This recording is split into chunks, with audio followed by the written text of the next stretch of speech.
बाबी ह्या मी आपल्या सगळ्यांच्या समोर ठेवलेल्या आहे आणि त्याचं विवेचन मी आता आपल्या समोर करतो।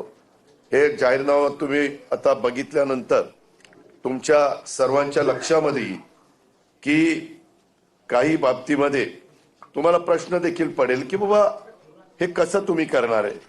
आता उदाहरण जर सांगायचं म्हटलं तर अष्टसूत्री प्रगतीचा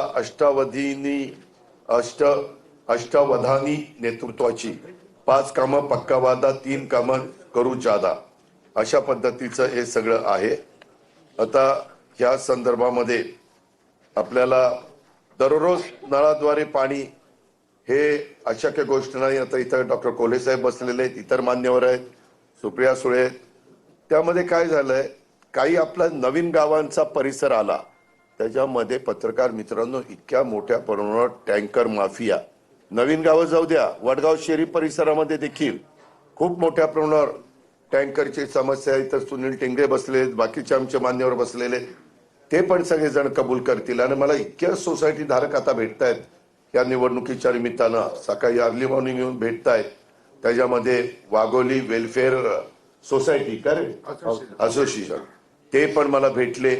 अशा खूप ह्यांच्या समस्या आहेत आणि करोडो रुपयाचा यांचा पैसा त्याच्यामध्ये जातोय आणि त्याच्याकरता व्यवस्थितपणे वितरण व्यवस्था, व्यवस्थितपणे उंच टाक्या ह्या तातडीनं बांधण्याची गरज आहे। खरं तर आता इतकी मोठी टेक्नॉलॉजी आलेली आहे आणि जर वॉर फुटिंगवर काम करायचं म्हटलं तर टाक्या आपण ताबडतोब बांधू शकतो आणि जागा उपलब्ध करून देऊ शकतो, परंतु तेही मागच्या काळामध्ये त्याला डिले झालेला आहे।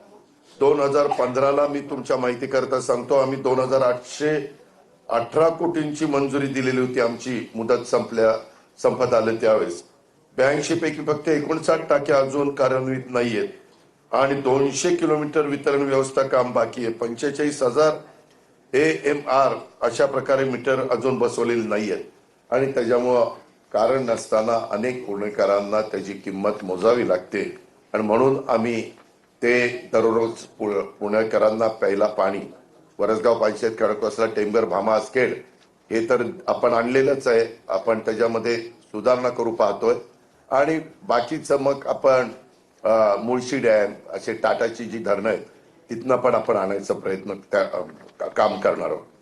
दुसरं म्हणजे आम्ही जे काही सांगितलेलं आहे की पुणे शहरातील 33 मिसिंग लिंक आणि 15 मुख्य रस्त्यांच्या दर्जात सुधारणा करून 150 किलोमीटरहून अधिक लांबीच्या या रस्त्यांमुळे पुणे शहरात कुठेही जाणे सोपे होईल।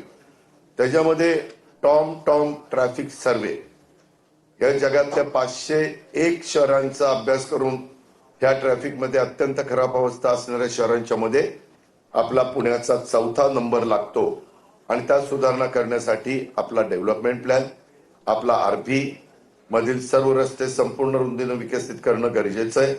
तसेच बस, मेट्रो अशा पब्लिक ट्रान्सपोर्टला देखील सक्षम करणं गरजेचं आहे।